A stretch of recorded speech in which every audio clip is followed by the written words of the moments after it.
नमस्कार दोस्तों, मेरा नाम है अभिषेक। तो चलिए वीडियो शुरू करते हैं। तो आज की वीडियो को मैंने दो सेगमेंट में डिवाइड किया है। सबसे पहले सेगमेंट में हम लोग स्ट्रेटेजी के बारे में बात करेंगे कि मार्केट कब नीचे जा सकता है और कब हमें इसमें इन्वेस्टमेंट करना चाहिए। और सेकंड सेगमेंट में अगर आपको अभी के समय में इन्वेस्टमेंट करना ही है तो 1 लाख रुपए को आपको कैसे डिवाइड करके कौन से म्यूचुअल फंड में इन्वेस्ट करना चाहिए, किस कैटेगरी में इन्वेस्ट करना चाहिए और कितना परसेंटेज इन्वेस्ट करना चाहिए, इसके बारे में जानने की कोशिश करेंगे। और सबसे इंपॉर्टेंट बात दोस्तों, अगर आप मेरे चैनल पे नए हैं तो प्लीज सब्सक्राइब बटन प्रेस करके हमारे चैनल को सब्सक्राइब करना ना भूलें। चलिए सबसे पहले बात करते हैं स्ट्रेटेजी की। तो बेसिकली दोस्तों दो टाइप के इन्वेस्टर्स होते हैं, एक होते लॉन्ग टर्म इन्वेस्टर्स और एक होते शॉर्ट टर्म इन्वेस्टर्स। तो लॉन्ग टर्म इन्वेस्टर्स के लिए हम लोग बाद में बात करेंगे और शॉर्ट टर्म इन्वेस्टर्स को भी मैं दो कैटेगरी में डिवाइड करता हूं। पहले शॉर्ट टर्म इन्वेस्टर्स वैसे होते हैं जो कि बहुत जल्दी अमीर बनना चाहते हैं और वो ऐसे फंड्स को सेलेक्ट करते हैं जिसने लास्ट 1 साल में बहुत ही अच्छा रिटर्न दिया हो, जैसे कि स्मॉल कैप हो गया, मिड कैप हो गया, कोई सेक्टोरल फंड्स हो गए,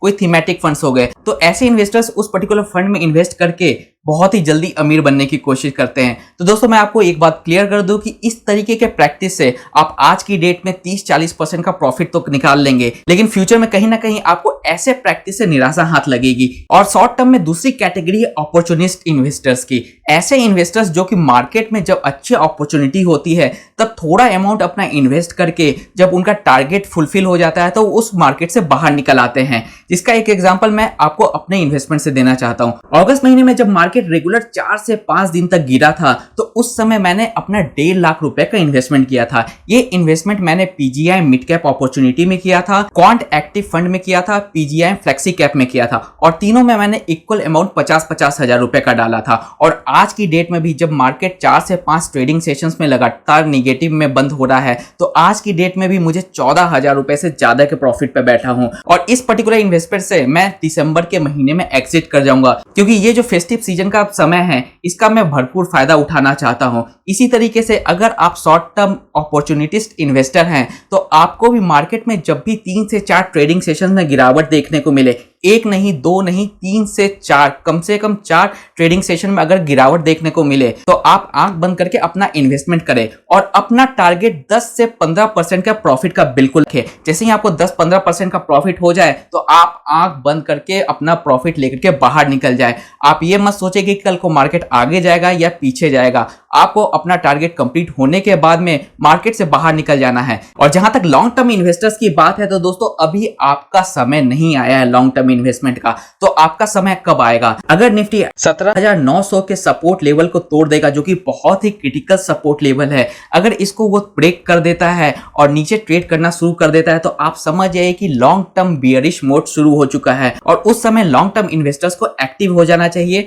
और उसी समय जो भी इन्वेस्टमेंट है आप अपना डिफरेंट कैटेगरी में इन्वेस्टमेंट करना शुरू कर दें। तो पहला पॉइंट हो गया कि आपको निफ्टी को ट्रैक करना है और 17,900 के नीचे जब निफ्टी जाए तब आपको तैयारी करनी है अपने लॉन्ग टर्म इन्वेस्टमेंट की। और दूसरा पॉइंट है दोस्तों आरबीआई का हॉकिश मोड। अभी आरबीआई जो है वो हॉकिश मोड में चल रही है, यानी कि मार्केट में अभी जो इंटरेस्ट रेट चल रहा है वो काफी ज्यादा कम है, लिक्विडिटी काफी ज्यादा हाई जा चुकी है मार्केट की, जिसका आपको रिजल्ट इन्फ्लेशन पे दिख रहा होगा जो कि अभी 5.9% तक जाने की उम्मीद है। लेकिन बिकॉज गवर्नमेंट और आरबीआई ने ये फैसला किया है कि अभी हमको ग्रोथ अपॉर्चुनिटी को ही देखना है, तो ये नियर टर्म फ्यूचर में अभी ये जो हॉकिश मोड है आरबीआई का वो अभी खत्म नहीं होने वाला है और इंटरेस्ट रेट्स में अभी नियर टर्म फ्यूचर में कोई भी बदलाव देखने को नहीं मिलेगा। लेकिन दोस्तों गवर्नमेंट या आरबीआई को फ्यूचर में कभी ना कभी डोविश मोड में जाना ही पड़ेगा, इंटरेस्ट रेट्स को बढ़ाना पड़ेगा, जिसके कारण लिक्विडिटी मार्केट में घटेगी और वो एक ऐसा पॉइंट आएगा जिस समय मार्केट फिर से लॉन्ग टर्म बियरिश मोड में चला जाएगा। इसलिए near term future after budget और बिफोर बजट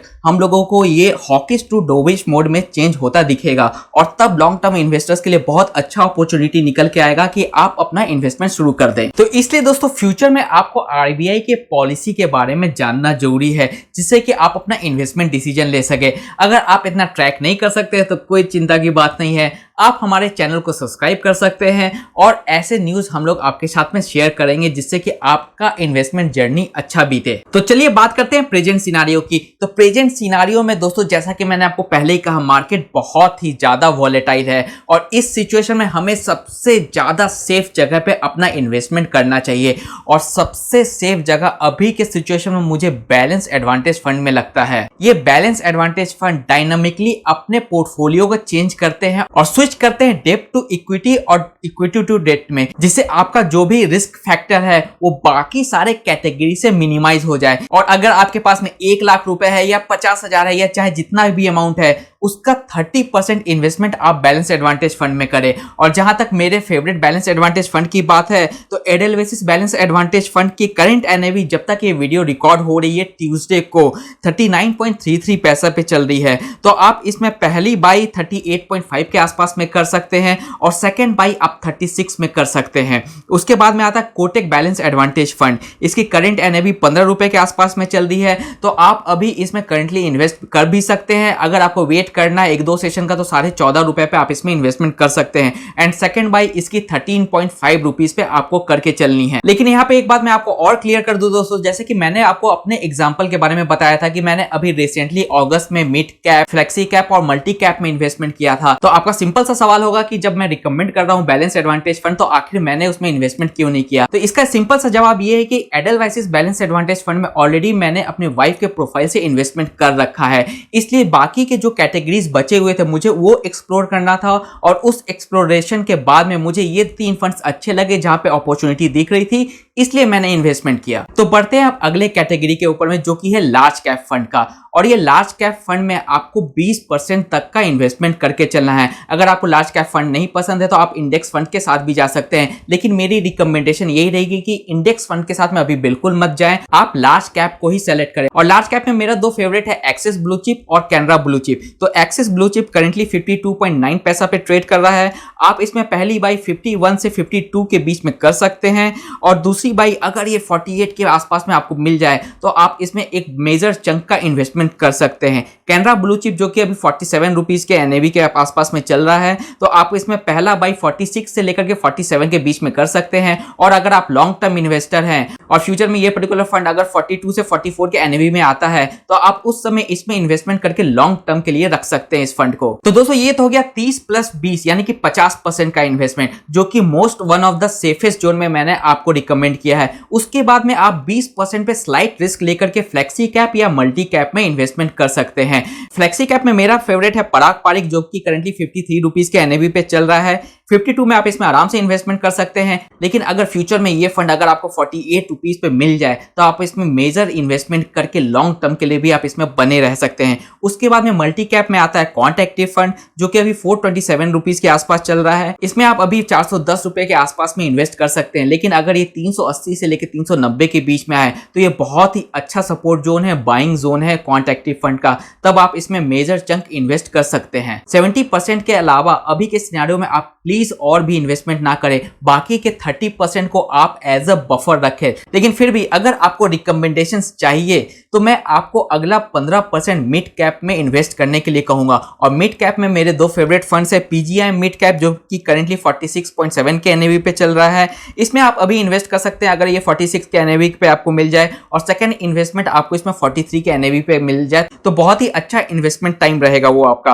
और दूसरा फंड है एक्सिस मिड कैप, जो कि अभी करंटली 77 के एनएवी पे है। इस रेट में आप इसमें इन्वेस्टमेंट करके चल सकते हैं। और अगर फ्यूचर में आपको इसमें 72 से 73 के बीच में इसकी एनएवी आते हुए दिख रही है, तब आप इसमें मेजर चंक इन्वेस्ट करके लॉन्ग टर्म इन्वेस्टमेंट भी कंटिन्यू कर सकते हैं। और बाकी का बचा 15% दोस्तों, तो 15% को दोस्तों प्लीज अपने बफर के लिए रखें। तो ये थी दोस्तों आज की वीडियो। आशा करता हूं आज का वीडियो आपको इन्फॉर्मेशनल लगा होगा। इसी तरीके के इन्फॉर्मेशनल और एजुकेशनल वीडियोस के लिए हमारी टीम के साथ में जुड़े रहें। तब तक के लिए दोस्तों खुश रहें, स्वस्थ रहें एंड कीप इन्वेस्टिंग। जय हिंद।